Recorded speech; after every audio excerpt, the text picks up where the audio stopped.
I didn't have any reason to think there was something being hidden from me in the attic until my husband had his accident. I had said to him that we might have crutches tucked away somewhere in the attic because my grandfather had used them before he passed and I couldn't remember giving them away. "No," my husband said from where he was sat upright in pain in the hospital bed. It wasn't being told no that was the problem. It was how my husband said it. He's always been a soft touch, always pleasant to be around, and more often than not I'm used to getting my way. But not this time. Never had I heard my husband talk to me with such barely concealed panic. "You have to swear to me you'll not go into the attic," he said. "It's not safe." Now the thing is, I decided not to question my husband on this in the moment. I was too shocked by the way he was talking to me, and I could just tell by his tone trying to argue or question him about it wasn't going to get me anywhere. Besides, for a long time, I've considered him to be the love of my life, someone who I trusted more than anyone else. "I promise I won't," I said to him. At the time, I meant it. I really did. But once I was home alone, laying in bed staring off into the dark, I just couldn't bear not to find out what it was he didn't want me to find in the attic. I lost my internal battle not to go looking into the attic bit by bit. First, I got myself out of bed to use the toilet. Then I told myself I wouldn't be able to go back to sleep without drinking a cup of tea. By the time the kettle finished boiling, I had already lost my internal battle to listen to my husband and had gone into the hallway and yanked down the steps from the ceiling. I started to climb the steps. I was in my PJs with my fluffy slippers, and I pushed open the attic door. A musty smell of old and slightly damp wood greeted me as I climbed all the way up inside. I groped for the light cord, which I knew was somewhere nearby, and after a few moments managed to find it. The bare light bulb in the middle of the attic came on, illuminating the numerous things we had put away over the last few years.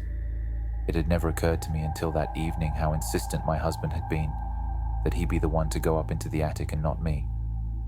I had always taken it as him doing the manly role of making sure the heavy items were lugged up and down the attic steps. It wasn't like I wanted to argue to do those things myself. At best, I had only ever seen my husband standing on the top ladder step whilst I handed him things, or asked for certain items, like our plastic Christmas tree and the other Christmas ornaments, to be brought down. The first thing I felt upon seeing the attic lit was relief. There wasn't a dead body hidden away as far as I could tell. Then I felt a touch of joy at spotting the crutches in the corner. I felt conflicted, because now I knew they were there, but I also knew I wouldn't be able to tell my husband, since he had forbade me from going into the attic in the first place. Maybe he had warned me against going into the attic simply because he didn't want to risk me hurting myself by falling down the ladder, or something like that. I groped for the cord, already deciding that must have been what my husband was concerned about when I spotted an item I hadn't seen before. It was a tall wooden cabinet. The wood it was made of was that cheap IKEA type, certainly note something expensive. Despite this, I just felt like something was off about the cabinet. I ventured across the attic, being careful not to trip up on all the junk by my feet. I managed to make it over to the cabinet without knocking anything over or injuring myself. I was starting to feel the chill and wanted to get out of the attic as soon as possible. So my only goal was to take a quick look inside the cabinet, just to know there was nothing of importance in there. I noticed my fingers were a little numb from the cold of the attic as I reached for the little round cabinet handle and opened it. Something red and round sprung out at me, and I let out a scream, throwing an arm up and striking the thing before it could hurt me. After a moment, my panic subsided and I had to laugh. It was a balloon, a simple red balloon with a length of string attached to it. At the end of the string was a small plastic weight to prevent the balloon from floating away. I took a few moments to inspect the balloon. It had my name written on it in capitals, B-E-T-H. For a moment I felt sort of touched, as if the balloon were part of some surprise which had been set for me. But that didn't make sense, because my birthday was 2 weeks prior to me going up into the attic, and and there hadn't been any red balloon with my name written on it with a black Sharpie pen. I checked the rest of the cabinet, only to find there was nothing else in there. I decided then that the whole idea of me being worried in the first place had been silly, and that, as usual, I should have put my trust in my husband. I considered putting the balloon back into the cabinet, but it was getting colder in the attic, and I just wanted to get back to bed, so I headed back down, closing the attic door shut behind me, then setting the ladder steps up again. I went to bed and forgot about the cabinet and the red balloon with my name on it. The following morning, I went back to the hospital to visit my husband. I could tell there was something off about him the moment I entered the ward he was in. He was sat upright in bed, his right leg covered in a cast. He had been in the midst of getting out of his car when another driver who had lost control of their vehicle rammed into him, pinning him, and his right leg in particular, against an adjacent vehicle. His leg had been broken, but would ultimately be fine once given time to heal with the cast on. We talked about different things, nothing of any importance, but the whole time I could tell my husband wanted to ask me if I had gone into the attic. He was dead serious, but trying not to be, watching me with a strange kind of suspicion. I'd had enough. "Oh, what?" I said, rolling my eyes and sighing exasperatedly. "I went into the attic and there's nothing up there. Seriously, what's the big deal?"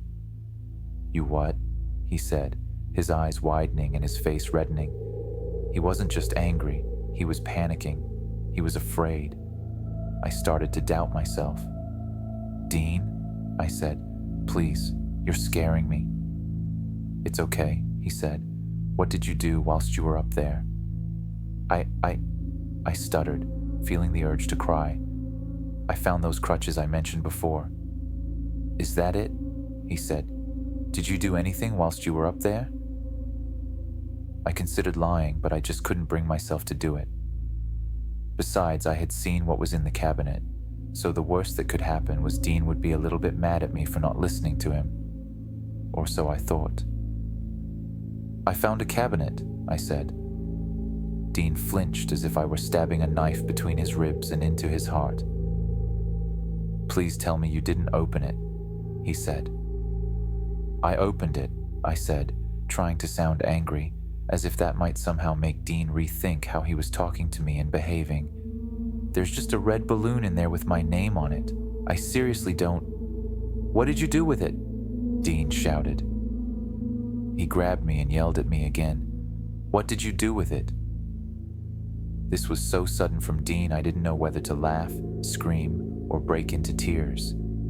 If it wasn't that I was so confused about what I might have even done wrong, I might have done any one of those things. Instead, I just froze, staring back into his panic-stricken face. "Nothing," I said in a pitiful voice. "You're hurting me." He pried his hands off me and stared into his lap. "Did you put it back?" he said, lifting his gaze back to me, asking urgently. No," I said. "I just left it out." Dean cursed so loud I screamed and shied away from him. "Beth, listen to me," he said. "You have to go back to the house right now, go back to the attic, and put the balloon carefully back into the cabinet. Do you understand?" "Why?" I said. "Please, this doesn't make any sense." "I know," he said. "Please, Beth, you have to trust me. It's extremely important that you go home right now and do as I've asked. Go now. I'll explain everything later. Please, Beth. Please." He wasn't demanding this of me like he had done before. It was like he was pleading for his life. I felt sick and still so helplessly confused. What the heck was so important about a stupid red balloon? "Okay, fine," I said, "but you better explain this crap when I get back." "I will," said Dean. "Just go do it, please." I walked briskly out of the ward and exited the hospital and got back in my car. I replayed everything that had been said between Dean and I at the hospital, and with every passing moment, I found myself wondering why I was doing what he asked. Was he losing his mind? Was I? I just didn't understand what was so important about putting the balloon back into the cabinet.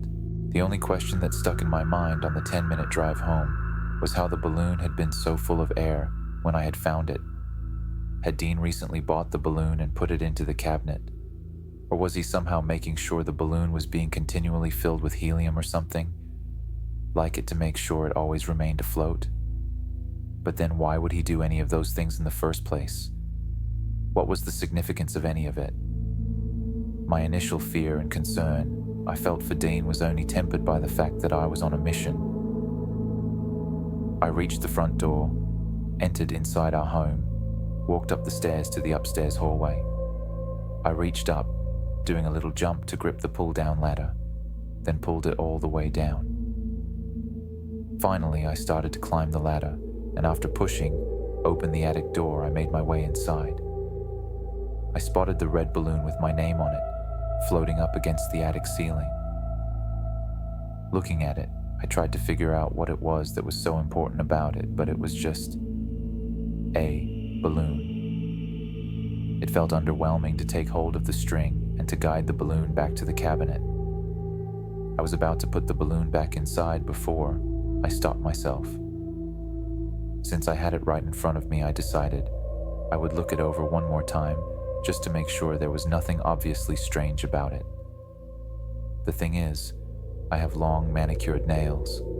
Always have. I love them that way, and Dean does too. Without meaning to, I gripped the balloon a little too hard whilst looking it over, and it popped. I gave a little scream as the string, now no longer being held up by the balloon, hung like a limp flower in my grip.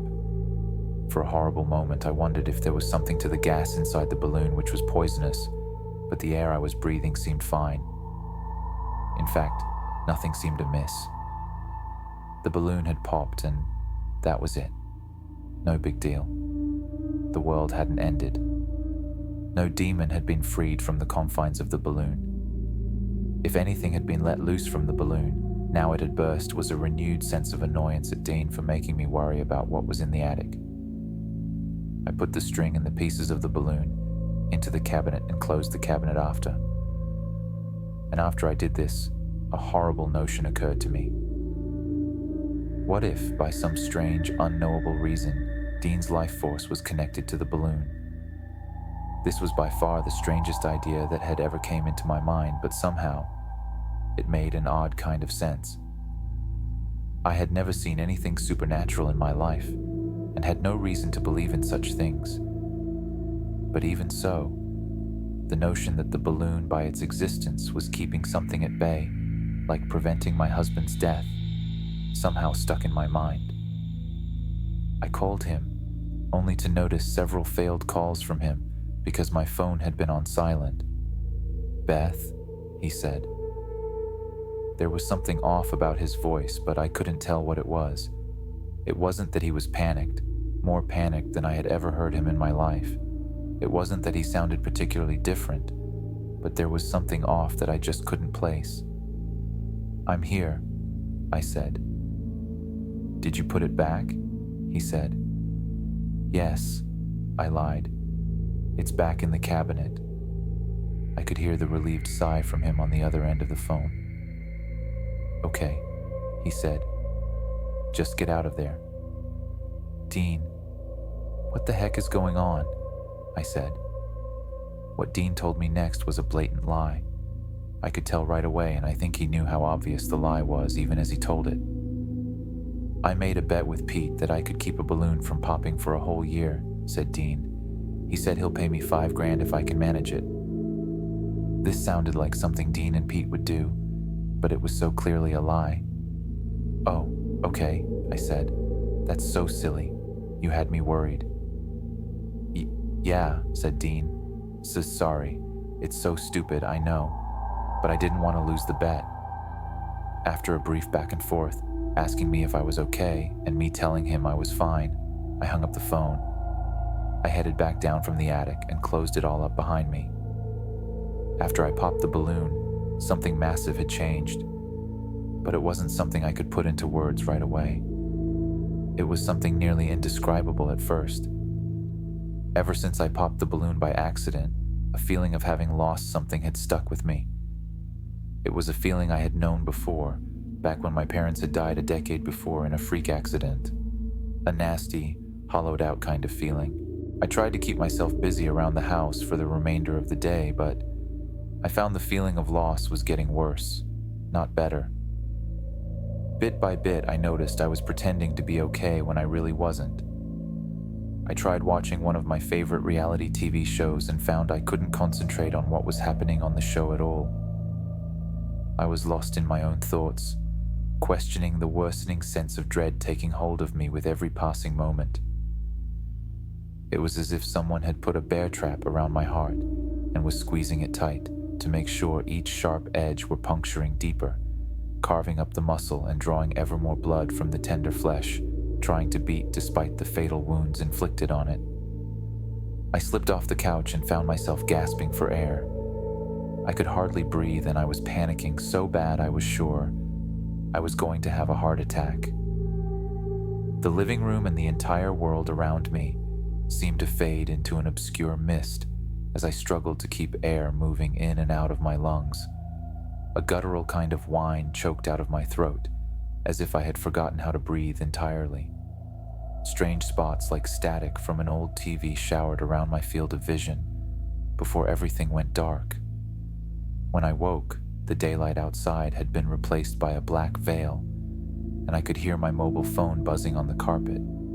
Drool had pooled from my mouth onto the carpet, and I could feel dampness around my crotch. From where? I must have wet myself during my panic before. I breathed in a hard lungful of air, my eyes frantically searching around me.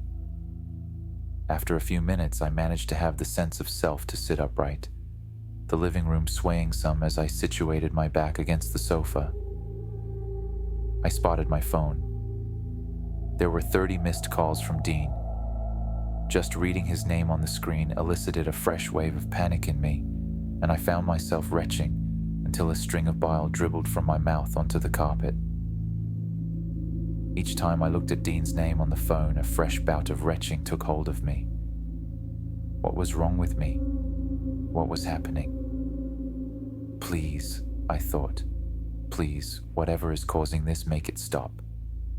My phone vibrated again from a new call from Dean. I wanted to answer it, but I just couldn't bring myself to do it. I would rather die than hear his voice, I thought with nightmarish certainty. In my mad frustration, I threw my phone across the room. It cracked loudly against the living room door. The phone stopped vibrating altogether.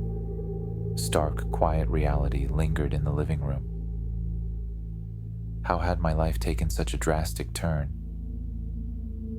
With all the lights off, with just the soft white glow of streetlights pouring in from the window, I felt as if I were a child that had woken in the middle of the night to find the familiar surroundings of their home turned strange and uninviting. Never more had I wished my parents were still alive. A part of me wished desperately to be a child again, to slip back into my parents' bed, feeling their large, firm, and warm bodies on either side of me, keeping me safe from all dark and unfamiliar things in the world. I couldn't bring myself to move. Minutes or even an hour might have passed by the time the sound of a vehicle easing to a stop outside the house drew my attention. Numbly, I listened to the sound of someone getting out of the car, the door of the car being slammed shut hard enough to force me out of my stupor. I got up, trying to ignore the nasty wetness of my PJ bottoms and the pungent stench, and looked beyond the living room window to see a white figure, like a ghost, staggering towards the front door. No, please no, I thought. I can't see him. Not now. The sound of keys scratching around the keyhole was followed by the door bolt unlocking with a hard clack. I could hear the front door swinging open and then smacking the wall. Faintly, I heard the sound of the car which had brought Dean to the house drive off. "Beth! Beth!" a hysteric voice cried out, the voice echoing throughout the house. It was Dean. He was yelling like a madman. I found myself trembling, unable to do anything but stare with wide, frantic eyes to the living room doorway. I heard the thuds of Dean's cast thumping on the hallway floorboards before he came staggering into view. He almost fell to the ground and had to hold on to the doorway frame to keep himself from falling over. He was still dressed in the hospital gown. I'd heard him drop the car keys, and I saw his phone was in his left hand. He was sweating, breathing heavy. His eyes were what scared me in a way I had never experienced before. His eyes were opened so wide and were fixed on me with such intensity, I shut my eyes and buried my face in my hands like a child. I wanted to cry. I wanted to scream, but I was so afraid of Dean, or whoever that person was standing staring at me like some demon, that I simply couldn't do anything but pray for him to leave. "I can explain everything," Dean said. No, I whined hysterically, trembling, not daring to open my eyes or move my hands away from my face. The living room shook with each thump of Dean's cast-covered foot landing on the carpeted floor.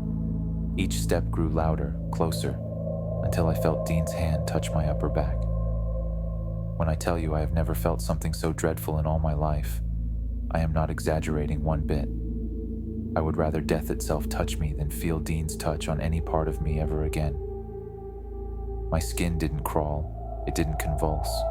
It rejected Dean's touch so violently, the scream which erupted from my mouth was something bordering on demonic. Dean's hand pulled back. The absence of it was bliss, but he was still in the room. Just knowing that was driving me to madness. "Get out! Get out! Get out!" I screamed at the top of my lungs, my throat quickly becoming raw. I couldn't stop myself from shrieking at him, nor did I want to. "Beth, please!" Dean shouted over my screams. He had to leave. He had to. I had heard once that suicide was like being in a burning building, that it seemed easier to jump out of the burning building, choosing one kind of death over the agony of being burned alive, that the pain of living seemed worse than the short pains which came before death.